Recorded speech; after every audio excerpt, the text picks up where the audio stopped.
High, আজকে আমি আপনাদের জানাতে চাই সবচেয়ে ইম্পর্ট্যান্ট একটা ছোট্ট শব্দ আপনার লাইফ কী করে চেঞ্জ করে দিতে পারে।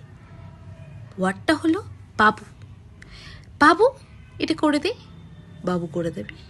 বাবু প্লিজ বলে দে না। বাবু বলে দেবে। বাবু আমার দ্বারা হবে না। বাবু আপনাকে মোটিভেট করে দেবে। বাবু এটা তুই করতে পারলি। বাবু গিল্টির সমুদ্রে ডুবে যাবে। বাবু ওয়ার্ডটা দিয়ে আপনি কি না কি করতে পারেন, আপনার কোনো আইডিয়া আছে? নেই না? ট্রাই করে দেখুন। সারা দিনে আপনি যদি এই ওয়ার্ডটা ইউজ করেন, আমি আপনাকে বলছি 100%-এর মধ্যে 80% কাজ আপনার অন্য বাবু করে দেবে। আপনার কাজ বাবু করবে, আর বাবুর কাজ একটাই, আপনার ওয়ার্ড থেকে শোনা, মুখ থেকে শোনা বাবু। তাহলে এটা প্রয়োগ করুন, করে যদি উপকৃত হন জানান। ওকে।